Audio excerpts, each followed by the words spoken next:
तो आज का टॉपिक है the concept of bond angle which depends on the concept of hybridisation. जैसे सपोज करो किसी भी कंपाउंड में आ जाए sp हाइब्रिडाइजेशन। एक बात आप जान जाओ, जो भी ये कंबाइनिंग एटम्स होते हैं, कंबाइनिंग एटम्स का एंगल ज्यादा से ज्यादा होना चाहिए।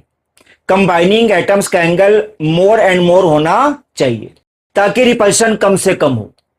तो कॉमन सी बात है भाई, इस केस में ये वाले एटम्स अगर जाएंगे फार अपार्ट तो एंगल आएगा 180 डिग्री का।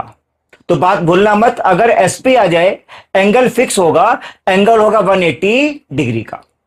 क्लियर है कंसेप्ट।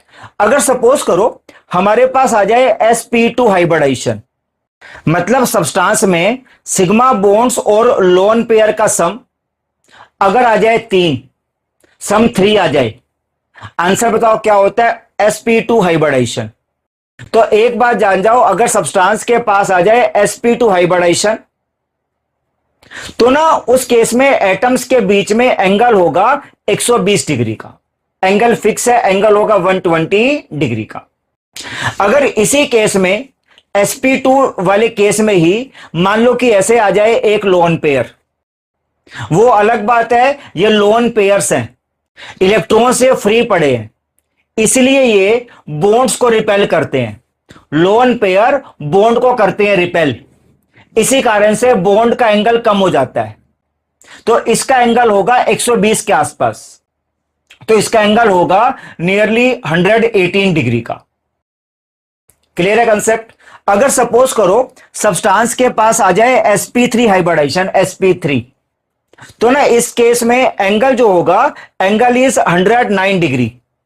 वो अलग बात है, लोन पेयर आने के बाद लोन पेयर बॉन्ड को रिपेल करता है, इसी कारण से एंगल डिक्रीज होगा, एंगल होगा 160 डिग्री का।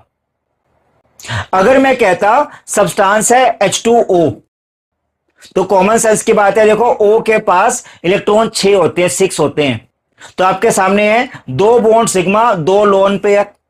तो यहां पर लोन पेयर ज्यादा है, रिपेल ज्यादा करेंगे, तो रिपेल ज्यादा करने के बाद एंगल और कम हो जाएगा, एंगल होगा 105 डिग्री का। तो क्या सीखा आपने आज? The concept of bond angle. हमें चेक करना आ गया कि बॉन्ड एंगल मोर किसका होगा और लेस किसका होगा। क्लियर है कंसेप्ट।